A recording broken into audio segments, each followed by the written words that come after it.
Well, welcome once again to a conversation with Pastor Vinnie and me, Pastor Joe, from Crossroads Community Church. And Vinnie and I had intended really to have kind of a lighthearted discussion today and a topic that we wanted to consider together. But you know as well as I do that there's a lot going on in our country right now, Mhm. and Vinnie and I are going to talk about that today. And to kind of frame our discussion here, we've we're really still in the midst of a global pandemic. So imagine that. And then on top of that, as you're all aware, this past week we all witnessed the horrific death of George Floyd. And I was having a conversation with someone on Sunday, and we were talking about those two things, the COVID-19 as well as the death of George Floyd.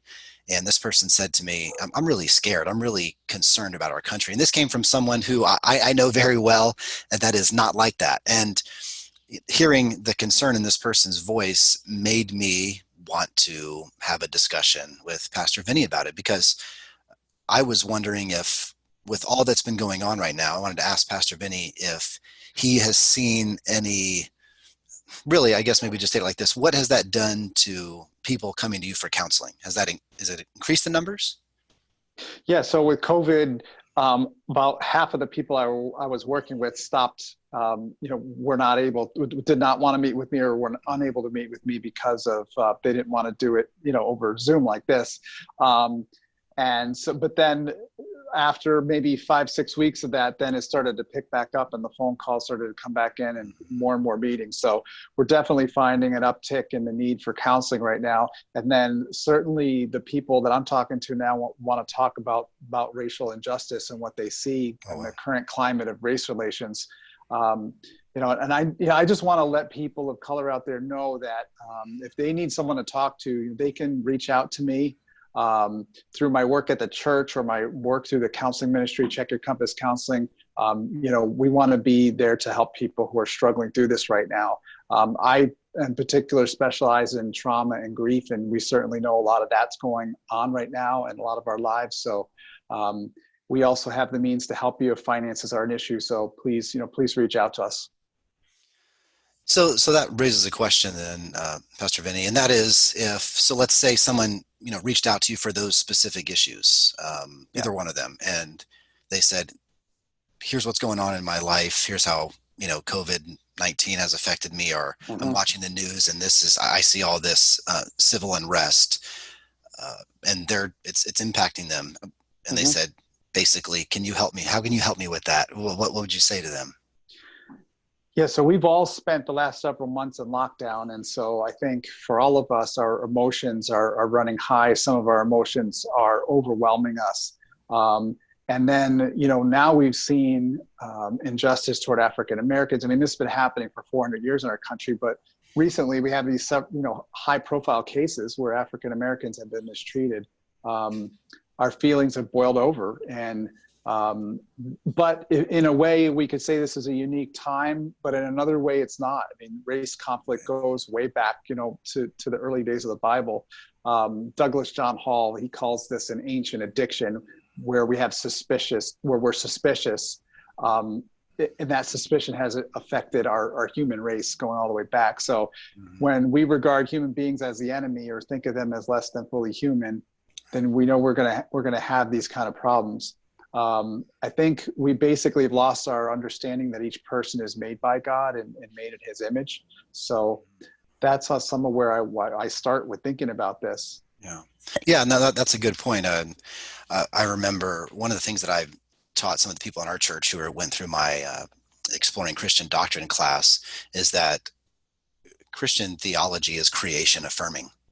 And Yeah. so, just as you said, we view human beings, all human beings, as created in the image of God. And so, Mm. one of the things that means, Christian philosopher James K. Smith says that once you know that Christian theology is creation affirming, one of the things that Hmm. means that we can say is that racism is actually a creation heresy. It's Yeah. failing to understand that point. So, Christian theology has the the intellectual resources to deal with this issue. But that aside, that's not what this conversation is about. Yeah. But what I did want to ask you was, because one of the things I've heard and talking with other friends of mine who are Christians had said, we what practically really can we do about this? And so again, if someone's sitting in the chair or like this, and they're talking to them and say, I want to make a difference, what can I do about this? How would you counsel them?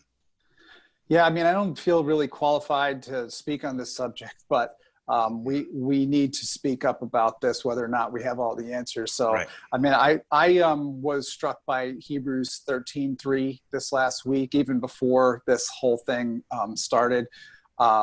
Continue to remember those who are mistreated as if you yourselves were suffering.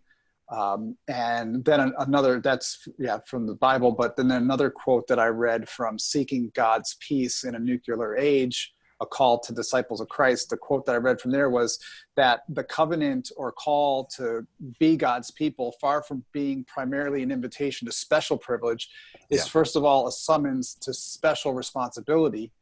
God calls his people to live in response to the needs of others, to live in a right relationship with God, and to bring justice and mercy to the land, and to lead the way toward peace and freedom. Mm-hmm. So I think one thing we can learn from these protests is that we see people see mistreatment, and they're acting as if they're suffering, because when one person suffers, we all suffer. And so I think as Christians, we have a special responsibility to lead the way. Yeah, absolutely. Yeah, that's a good point. And the thing that I would say, because I mentioned this in one of my sermons before, and I want to say that obviously what you said is absolutely correct. And so we sometimes feel like I want to do something, but I feel powerless. And so I just want to remind, this thought just came to me, so I'm just going to go ahead and throw it out there, is that I think it is important to say that praying is doing something about it. Mm-hmm. We may not feel like we're out there, marching with people. Mm-hmm. But we know clearly, I mean, God's word tells us that we should pray for peace. And so let's, that's just one thing to remember right off the bat, is to say we should be praying for peace. So we kind of talked about what can be done about this. Any other thoughts on what we can do practically speaking? Any other thoughts? Yeah, I'll speak from personal experience. When we think about white and Black Americans, we live in the same culture, and yet we could be treated very differently based on the color of our skin. So for white Americans, we may need to approach this as a cross-cultural experience, because our Black brothers and sisters often have a very different experience of the American dream than we do. Right. Mission E4 is one of the missions groups that our church supports, and we were going on a mission trip with them, and they suggested a book. And in that book, the gentleman talks about CQ, and I'll get to that in a minute, but we know about IQ, that's how smart you are, and we know about EQ, which is how emotionally smart you are. But David Livermore writes about cultural intelligence, which he calls CQ. And the first step of that is CQ drive. So what kind of drive do I have in terms of my level of interest and motivation to adapt to someone else's experience and understand it? Many of us appear to have this right now. We're motivated because we're disgusted by what we see on our TV and hear on our radio. He follows this up by saying it's not just CQ drive, but CQ knowledge. And that would be my understanding of cultural issues and differences. I've listened to some podcasts in the last year, watched some movies that helped me understand. They were hard to watch, they were hard to listen to, but they were fruitful because they allowed me to get into the shoes of my brothers and sisters who have a different experience than I do. And then he goes on to talk about CQ strategy, which is the degree to which I'm mindful and aware when I'm interacting with someone from a different culture. And so we had an in-state mission trip to a large city here in Massachusetts, and the leader of that ministry noticed that we were grouping ourselves. We had segregated ourselves into our own groups, and none of us had noticed that. And figured out that we had all kind of gone into our own groups. So we weren't aware. And the last thing that David talks about is CQ action. And that's the extent to which I change my verbal and nonverbal actions when interacting cross-culturally. So once the leader pointed that out to me and the others about how we were behaving, now we had some choices to make.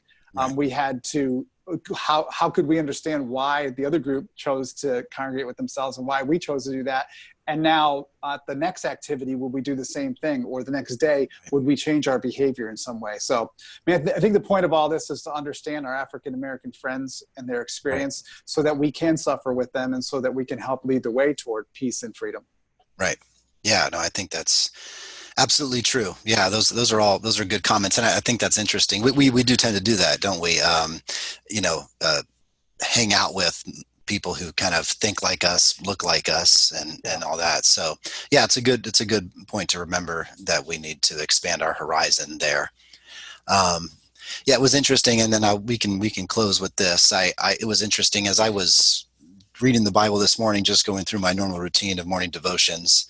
I wasn't intending to prepare at all for this conversation that you and I are having, but there were just some words that came to my mind just because, we can't set aside those images that we've seen when we Right. open up our Bibles. Mm-hmm. And I was doing the same thing. One of the application questions that we can ask when we're reading the Bible is, God, ask God, where do you want me to apply what I've read today? Mm-hmm. And so I just wrote down some phrases, and one was, stand for justice. That's obviously a biblical principle. Mm-hmm. To open your mouth. Proverbs 30 says, open your mouth and speak for those who are victims of injustice. One, of course, I mentioned already was to pray for peace. The Bible talks Mm-hmm. about that, even Mm-hmm. calling us to pray for the peace of Jerusalem. But of course, you can expand it from there and say, pray for all people. Yeah. And then finally was be, to live out the implications of the gospel, to declare the gospel. And the reason why that's important is because, if anything, I think what this shows us is that it's only the gospel that can heal us. It's only the gospel that can heal our hearts. It's only the gospel that Mm. can do a work in our hearts to create love for others, for Yeah. other image bearers, that can help us to forgive others who have hurt us, and to take away the anger from our hearts. Not because we have to be angry at injustice, because we should be angry at injustice, but I'm talking Yeah. about the feelings of hatred toward other people who have hurt us. And so Yeah. that's you and I. That's just us here having a conversation, kind of thinking out loud to people. So those who watch this, please let us know what we didn't say, that we should have Yeah. said. Vinny and I are aware that I'm 30, 40-year-olds who are, interestingly enough, both Italian, although Vinny's also Puerto Rican. So we're understand of our cultural limitations. So yeah, we're not presenting ourselves here as guys who have all the answers, anything, but we just knew that we had planned another discussion today that was kind of lighthearted, but just felt inappropriate. So, please forgive us if we didn't say anything we should have said. But until next time, we'll see you. God bless.